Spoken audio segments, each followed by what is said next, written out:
Rip cutting is only one common type of cut that can be done on a table saw. Another common type is called a crosscut. A crosscut is performed when you cut across the board or against the grain. To safely and precisely make a crosscut on a table saw, an attachment called a miter gauge is used.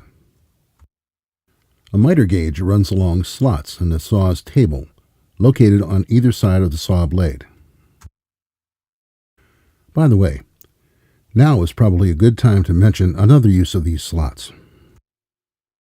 They also can function as safety zone boundaries. In a short while, we will be talking again about the term kickback. Kickback occurs when the blade, which rotates in the direction of the operator, binds while trying to cut the stock and tries to throw the stock back toward the user. More often than not, this may happen between the inside edges of the table slots. So, the safety zone exists to the left and the right outside edges of those slots. The moral of the story is, always position yourself either to the left or right of the table slots, never between them. As we already know, this attachment allows the table saw user to safely cut across the grain of a board. However, a miter gauge can also be used to make angled cuts across the stock. In fact, when an angled cut is made across a piece of stock, it is referred to as a miter. If you look at the end of the miter gauge that is nearest to the user, you'll notice that there are graduated marks on it. There is also a release mechanism that allows the miter head to pivot left or right and to be set at a desired point and then locked down again.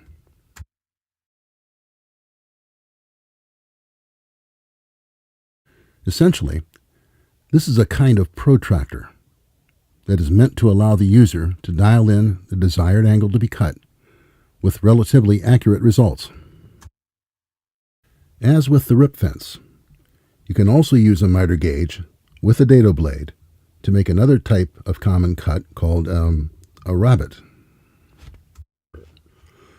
Although this word is pronounced rabbit, like the animal, it's actually spelled.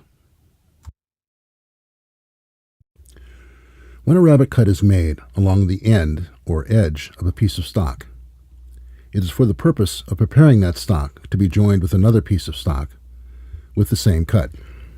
Most often, when rabbets on two pieces of stock are joined, they form a right angle.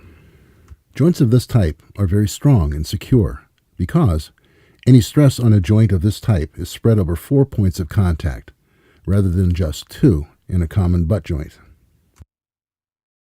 One other cut for which a fence would be used is called a dado. A dado is a channel that's cut into the board's surface, but does not go all the way through to separate the board like a rip cut does.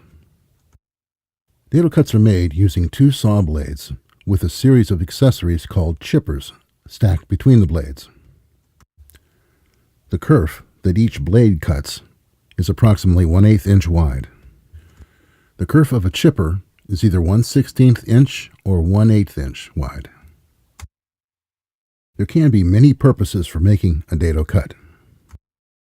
Perhaps the most common use of a dado is for the purpose of making shelves, as this graphic illustrates.